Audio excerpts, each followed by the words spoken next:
Today we'll be discussing, should interns be paid for their work? So let's start off by talking about what interns are. So interns are usually people that are either graduate or undergraduate students that go to professional companies such as law firms, entertainment firms, and anything that really has office, and they go there and the main purpose of it is to go there and learn new things that could potentially help them in their professional career.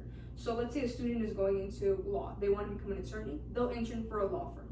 Let's say a student wants to become a producer, they'll go to an entertainment company such as Warner Brothers and they'll go and intern there just to gain a basic idea of it, understand what's going on with everything, and just really start to get used to the environment.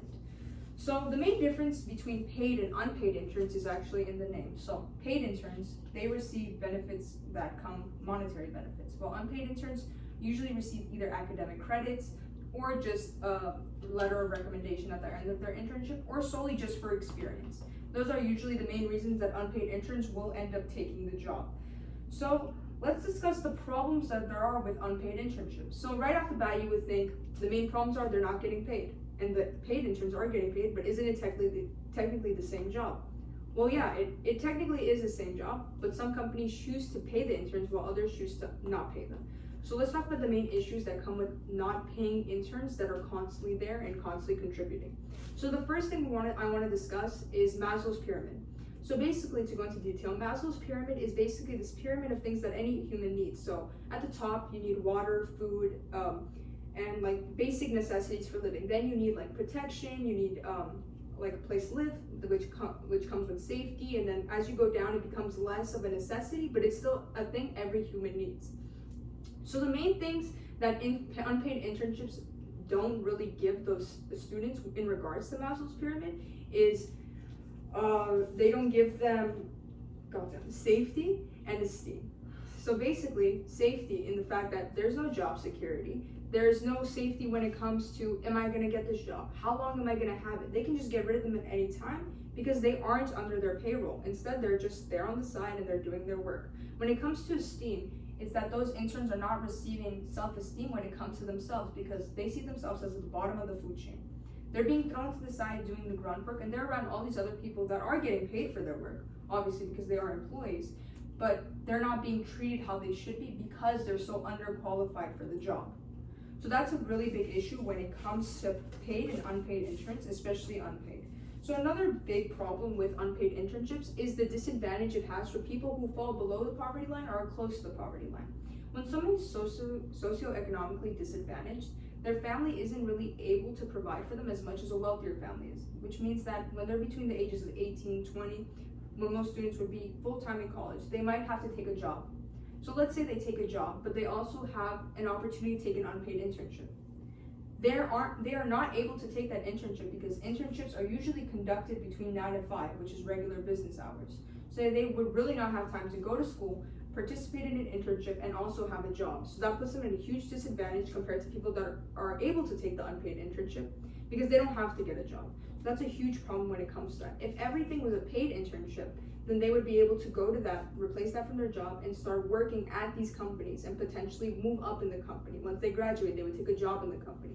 That is how we want interns to be in a perfect world.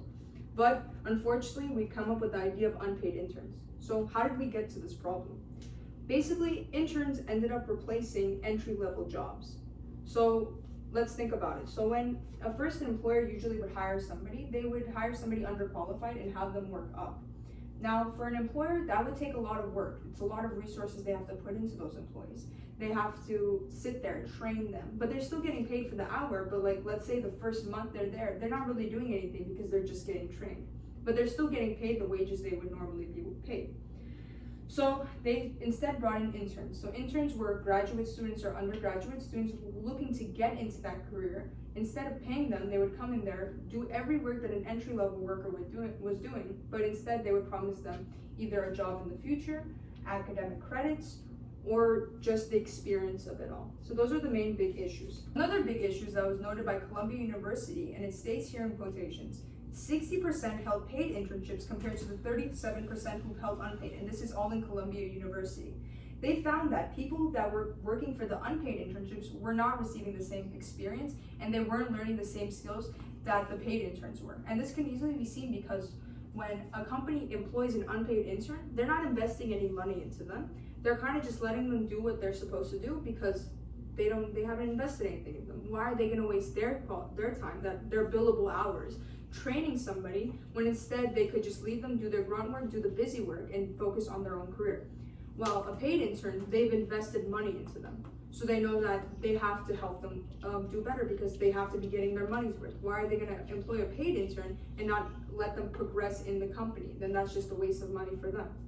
So what caused this problem was that companies really realized that students wanted unpaid internships. They wanted to be able to go out into the field, they wanted to experience things, and they were willing to do it just for academic credits, especially when universities started to offer that. So instead of, let's say, taking a 3-unit class, you would go do an internship and that would be your 3 units.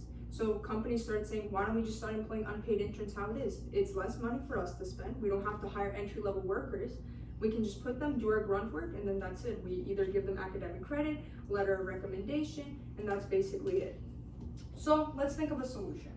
So it would be really unrealistic to say that let's banish all unpaid internships. Let's have them all be paid internships.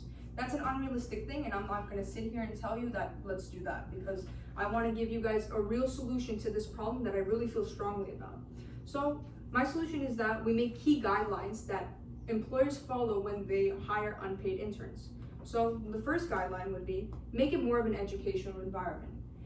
If they're coming in and they're only receiving academic credit, they're not getting paid, then you as an employer have to make sure that student, because that's who they are, they're not your employee, they're an unpaid intern at a university that you recruited. You have to make it more of an educational environment for them. Supervise them, help them through the steps, because they are gaining academic credit for them.